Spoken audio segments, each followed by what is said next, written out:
Goedenavond en welkom bij het Politbureau, het wekelijkse politieke programma van Omroep Friesland. Uw gast is fractievoorzitter Affine Fokkens van de VVD in Provinciale Staten.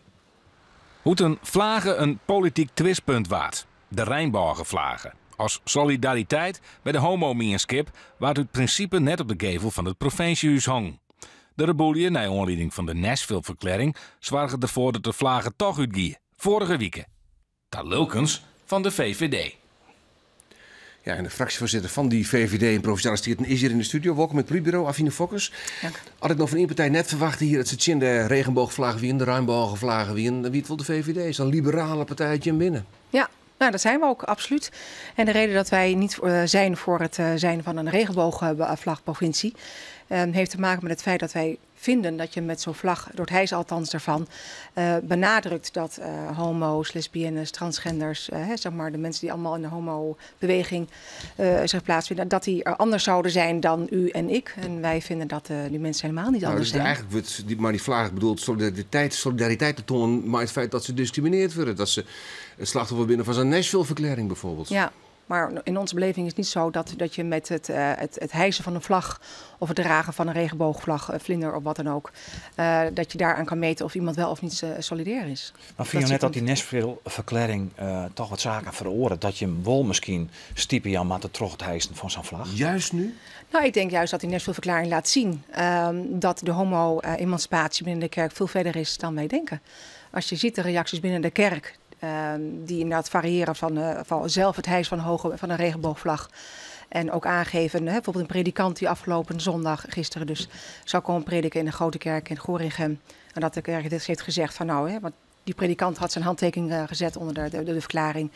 Van goh, ja, als u dat vindt, dan bent u niet welkom in onze kerk. Nou, dat vind ik heel positief. Maar stel je als provincie net volledig boetende werkelijkheid dat je zorgt dat van Skier tot Zuidwest-Friesland, oren op gemeentehuizen en overheidsinstanties, ik het haatkantoor van het CDA op de coming-out day, dat die regenboogvlag gewoon wel uitstutsen wordt. Je liep je wel helemaal net mooi want te wollen in de maatschappij. Nee, geen zins. Wij vinden dat niemand in het land is gelijk. Wij zijn ook niet gelijk. Iedereen in het land is wel gelijkwaardig. Dat is een groot verschil. En wij vinden dat op basis van je geloof, of je ras, of je geaardheid, of je man-vrouw bent, maakt allemaal niet uit, dat je überhaupt gewoon niet gediscrimineerd mag worden. Dat is voor ons een heel zwaar punt. En daar geven we invulling aan. En niet door het hijsen van een vlag, maar door het maken van wet en regelgeving. Even die vlag eigenlijk maar flauwekul. Nou, ik zeg niet dat het flauwekul is. Alleen ik zeg wel op het moment dat jij dat als overheid dat uit gaat dragen, dat vind ik wat anders dan een politieke partij. Ik vind het prima als het CDA of VVD of welke partij dan ook. Of de gemeente Ljouwert. Ook dat is een overheids. Dus dat vind ik net in de haak. Ik vind het sterker als je als overheid je in gaat zetten voor deze gemeenschap door het maken van wet en regelgeving. Ja, maar de VVD is natuurlijk net de zinnigste. Hè? Landelijk, Klaas Dijkhoff, die hebben dat zien uitsprutsen. Alle provincies, bij regenboogprovincie. Ja. Uit Friesland. Dat jouwt de suggestie dat je toch wat oorstacht wordt. En die beeldvorming, dat is toch net wat je hem op zet te wachten. Nee, maar de vraag is ook wie draagt daaraan bij? Dat is misschien deels de media, maar misschien ook deels de andere politieke partijen. Maar wat is er mis mee dat je als politicus zegt van jongens, die Nashville-verklaring, dat wollen we net in uw maatschappij. Wij litten dat Sjen toch middel van die vlaggen in je keer omheen te doen. Dan moet je net iets een Rijnbogenprovincie te wezen. Ja, omdat nogmaals, wij vinden dat je met het hijs van de vlag schijnbaar benadrukt dat die mensen anders zijn. Nee, dat hoeft niet. Je bent solidair. Maar goed, dat is onze invulling, zoals wij daar naar kijken. Ja. Plus maar is dat wel een goede invulling dan? Kan je dan Alfred? Omdat de rest van Nederland eigenlijk zo uit van waarom doe je hem dat net? Ja, omdat wij dus vinden dat niemand mag worden gediscrimineerd. Daarom hechten wij ook heel veel waarde aan artikel 1 van de grondwet. Dat noemen wij ook wel eens de vlag van de grondwet. Geen discriminatie op welke grond dan ook. Het CDA, Teus Dorpaal, had je bij Uzik te gast geweest. Die had toen ik zei van ik wil die vlaggen net op een oorheidsgebouw hebben. Jij als VVD, hing je dit standpunt ik had je hem net in het college zitten in? Ja, absoluut. Dit is een vrije kwestie. Ik bedoel, hier is totaal geen coalitiediscipline of wat dan ook gaat hierover. D66 heeft die suggestie wel eens gewekt. Waar ze het vandaan hebben gehaald, weet ik niet. Maar dat is absoluut niet het geval. Dat zou je wel voorstellen. Wie apart, ik heb vrienden Wieke bellen, maar de fractievoorzitter van het CDA in de Provinciale Staten. Ja. Johan Tjalsma, om u te noemen, om hier uit te lezen. Ja. Wat het standpunt wie, dat woorden net. Ik heb met jou heel lang praten, maar voordat je komen wonen. Waarom lijkt dit zo gevoelig? Nou, ik denk dat het gevoelig ligt juist omdat voor je het weet word je in een frame gedrukt waar je jezelf totaal niet in herkent. Wat voor frame zou dat zijn? Nou, dat is inderdaad, dat afgelopen zaterdag stond een stukje in de krant van iemand die zei van goh, de provincie toont zich niet tolerant met de homo homobeweging door geen vlag te hijsen.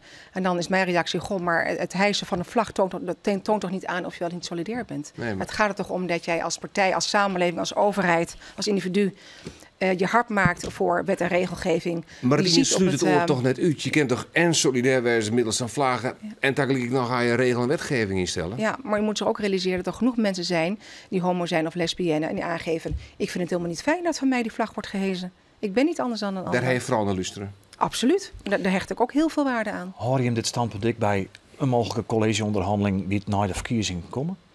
Dit is ons standpunt. Ja, dit is ons standpunt. En is het dan het punt? Of is je al vanuit de andere partijen het willen, daar willen wij gewoon regenboogprovincie?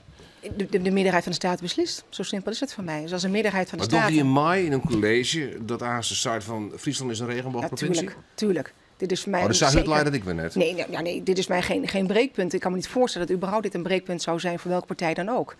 Maar dat neemt niet weg dat ik persoonlijk vind dat je met het hijsen van een vlag niet aantoont of je wel of niet solidair bent. Daar zit me absoluut niet de kracht in van een vlag. Je zei, we moeten net politiek bedrogen over de recht van mensen die discrimineerd worden. Tegelijkertijd het de SP zijn, wij draaien nou wel. Hè. Als collegepartij ben wij het wel eens maar de mensen die vlaggen wel hijsen. Hoe heb je daarop reageerd? Want de deputaire zou eerst wel wezen, maar trots druk, hebben wij begrepen, is hij er net bij geweest. Maar het is wel gevoelig in het college. Nee, ook niet. Nee hoor. En sterker nog, de SP mag dit vinden. Ja, of ze wel of geen collegepartij. Nee, nou, ik denk dat het heel puur heeft te maken met het feit dat wij in december, nog geen maand geleden, als Staten een motie hebben aangenomen. Met als strekking, kom met een prominente plek in het provinciehuis. Met daarop de tekst van artikel 1 grondwet. En dat ziet inderdaad op discriminatie van wie dan ook, op welke grond dan ook.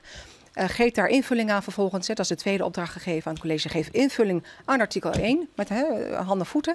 En maak daar beleid op. En nog geen maand later zeggen deze mensen die voor dat provinciehuis zijn gaan staan, van nou weet je, we komen zelf met het beleid. Ja, ik vind dat je daarmee een brevet van onvermogen geeft aan het college. De oppositie wil natuurlijk sowieso die regenboogvlag wil hebben. Klopt het dat de lucht van kregen dat Schrier bij dat fotomoment wezen zo, want die ambitie voor de bühne, dat vond je zelf, dat zijn ze zelf, ik op ambitie. Dat je zijn hebben van als dat gebeurt, dan klim ik in de pen? Ik heb aangegeven als een gedeputeerde, maakt niet uit van welke partij, als een gedeputeerde erbij gaat staan, dat ik dat heel wonderlijk zou vinden. En dat er aanleiding zou kunnen zijn tot het stellen van vragen. Ja. Omdat ik vind, een college heeft de opdracht gekregen van de meerderheid van de Staten dat ze met beleid moeten gaan komen. En op het moment dat een gedeputeerde dan vervolgens zou zeggen, nou ja, ik onttrek me eraan en ik vind inderdaad maar dat PS dat moet gaan doen. Ja. Dat zou ik heel wonderlijk hebben gevonden. Wat voor vragen hier in dat West dan? Nou, of inderdaad de gedeputeerde in kwestie inderdaad vindt dat het college schijnbaar niet in staat zou zijn om beleid te maken. En niet een motie van wantrouwen richting Schrier West? Nou, motie van wantrouwen vind ik een zwaar woord. Maar het zou bij mij zeker de wenkbrauwen hebben, zou mij omhoog zijn gegaan. Die vlag is een ding. Een oording is nog het beleid en nog vooral de subsidie om bijvoorbeeld een COC, een Toomba, zodat die verlochting Jan kennen op squalen ergens oors. Het yield is al stapzet in 2018. Van de gemeente krijgen we yield, dat is 14 te min. Die organisaties dreigen kalkonder te gaan. Mag de provincie net de verantwoordelijkheid daarin pakken? Ja, nou dat vind ik ook zo'n andere discussie dan weer. Wel een belangrijke discussie in deze zaak. Zeker, maar dat staat mij wel even los van de vraag of je een regenboogvlag. Nee, maar als je het hebt over beleid en handen voeten, Jan, dat is beleid. Dat zou een beleid, dat zou een uitfluitsel kunnen zijn. Dus dat maar de subsidie stopzetten. Dat is een gevolg van een besluit wat ook door een meerderheid van PS is genomen destijds. Dat dit valt onder het zogenoemde sociaal domein, zo heet het dan met vaktermen. Ja, maar bij gemeente Mooikomen, daar komt er nog geld voor. Dus die mensen zeggen nou zelf van wij zijn naast in de verhaal. Ben je dan nog net volle verder van hoe als het gaat over de LHBT-acceptatie, de acceptatie van homo-mensen? Nogmaals, dat zou heel goed kunnen. Dus ik vind dat het college maar moet komen met een voorstel die mogelijk ook ziet om het wel of niet controleren van subsidie aan een COC. Zou je er voorstander van wezen? Dat hangt puur van het beleid af. Ik vind wel in beginsel, het is geen provinciale taak. Dus dan zul je op dat punt een kerntakendiscussie moeten gaan voeren. En wellicht wordt de uitkomst wel dat we zeggen, om welke reden dan ook, dat het wel een provinciale taak is. Zou je dat daar juichen? Zou je ervoor wezen? Ja en nee, om een simpelvoudige reden. Ja, nee. Ja, nou ja, er is altijd nuance. Het hangt ook af van een beleidsvoorstel wat we gaan zien. Ik vind, nogmaals, het sociaal domein, daarvan is gezegd dat het in beginsel bij de gemeente moet komen te liggen. Omdat de gemeente gewoon dichter bij de mensen staat. En ik denk dat we moeten ook niet onderschatten. Kijk, de Nashville-verklaring, het is niet mijn verklaring, dat ik het voorop stel. Ik sta er ook niet achter, laat ik het ook zeker voorop stellen.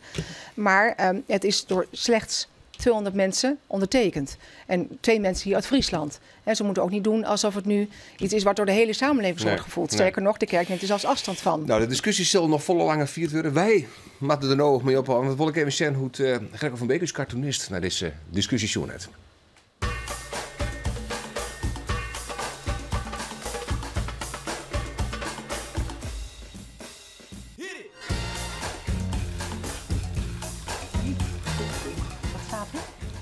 Daar stiert, mevrouw Fokkers breidt zelfs wel een vlagen. Voor alle minderheden, net voor de bühne.